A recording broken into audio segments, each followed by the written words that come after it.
If you're somebody that wants to work on a little bit more core stability, don't use the pad. Remember, when we're using a pad, we want to be able to grab without overstressing or straining the back. Don't consume so much water at one time. Seat adjustment is everything, as well as how you maximize the pad to the chest.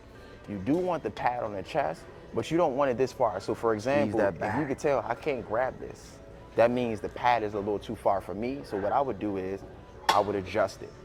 Like I said, these are great ways to actually develop and build more, well, I would say better form and better technique as well. That's why I'm a big advocate on using machines in general. And it's an easier way for me to actually load the body without having to work on a lot of stability each and every time. Like I said, some of these exercises are going to help with stability, and some of these aren't. You're not going to use stability at all. That's another reason why I like certain machines. Certain machines require stability, certain machines don't at the end of the day. Like I said before, all machines aren't created equal. But one thing we're gonna do today is we're actually not gonna use the pad first. We're gonna wait on the pad. I'm gonna use the pad when I get heavier with the weight, and I'm gonna start off with bottom. We're gonna do 10, and then I'm gonna do top with the 10. Make sure core nice and tight. Make sure your glutes are stabilizing and you're not rocking with those feet. Squeeze the back as much as you can. And same thing once again, we're pulling through the elbows. I'm warming up the first few sets. Some machines, I do like the fact that they ISO, but in this case, I love the fact that this is dual. Like I said, if you're somebody that wants to work on a little bit more core stability, don't use the pad. If you're somebody that wants to go up with a little bit more weight without having to work on form, without having to really work on a lot of core and stability, then use the pad. As we go up, like I said, I'm gonna do 2 filler sets for each exercise. So it's gonna look like I'm doing a total of 5 sets. I'm gonna do 2 filler sets just to kind of see how the body feels. In this particular case, because I didn't warm up, I'm going to do anywhere between 10 to 20 reps, depending on how I feel. When I go up with the weight, I'm not looking about maxing the weight, going super heavy, because like I said before, I've already trained back this week. So what I wanna do, I just wanna put some blood in the back, I wanna stress it out to get a little bit more work put in, because I haven't done a lot of back exercises. So you're not gonna see me crank a bunch of weight today. This is gonna give you different ways that you can actually break down the body and achieve the results that you're looking for. But do understand, you can use the pad, you cannot use the pad. Going from there, just make sure your seat adjustment is adjusted properly. This time around, I'm actually gonna go up a little bit more. I feel like this is gonna be a little bit better for me, mainly with my foot drive and everything. So at the end of the day, make sure you kind of play with the adjustments to get what you want from the machine. And then check this out, we're going right back to it. Remember, pull through the elbows. You wanna focus on pulling through the elbows. Abs should be nice and tight, chest should be nice and tall, and boom, let's get it. Don't forget about that breathing. Breathe out, breathe in, breathe out, breathe in. You need oxygen in those muscles, yo. You're not breathing, you can fatigue a lot faster. Man, it feels good. And I ain't even using a lot of weight, that's the crazy part. So when it comes down to actually using a pad, do be mindful of this. Remember, when we're using a pad, we want to be able to grab without overstressing or straining the back. So right here is still a little too far for me. I'm gonna bring it into about a setting of 4. See how that feels. This is perfectly good for me. Because the biggest thing is when you drop the weight, you want to be able to easily let the weight down without having to tuck in like this. That's going to strain the back, mainly if it's a point that we're using a substantial amount of weight. So I always say, practice with your light and moderate weight as if it's already heavy. Because you're going to take some of these techniques from the lighter and heavy weight, from the lighter and moderate weight, you're going to use some of those same techniques when it comes down to lifting the heavy weight. So my biggest thing is always approach each and every exercise as if it's heavy ass weight. Because at the end of the day, you're already mentally adjusted to what you should be doing in that scenario, more so than you having to strain an area or overstress an area because you weren't set up properly. So just make sure the machine and everything is set up properly so we can avoid a lot of that stuff. Because I try to get y'all to understand, it only takes that one injury. It only takes that one injury. Trust me when I say that. You think shit's sweet, blah, blah, blah, you do what you do, it only takes that one injury. But at the end of the day, now we're done with the filler sets. This is actually gonna be the working sets. Each working set at this point, I'm going to use the pad. That's wanted to make sure the pad was set up properly. I like to do it between like 1, maybe 3 reps just to make sure it's set up just the right way before I actually start loading my body with the weight. But we about to get into it again. So I think I'm gonna bring it to 70, nothing too crazy. Remember, today is more so time under tension. Abs nice and tight, don't drop that chest. Some of y'all like doing this and then go like this. No, don't, keep the chest tall, break the back down. There we go. And remember, pull through the elbows. I'm gonna go up a little bit more because I did 12 and I'm trying to shoot for 10.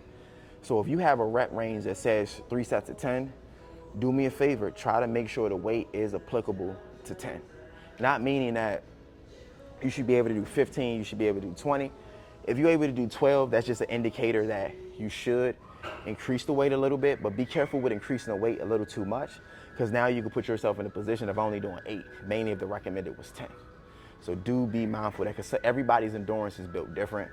Me personally, I'm big on endurance. I'm a king of endurance when it comes down to it. You ain't gonna outwork me, know that. So I'm gonna increase it just a little bit. In this case, remember, the pen is gonna be probably 20 pounds, sometimes 15, depending on what gym you are.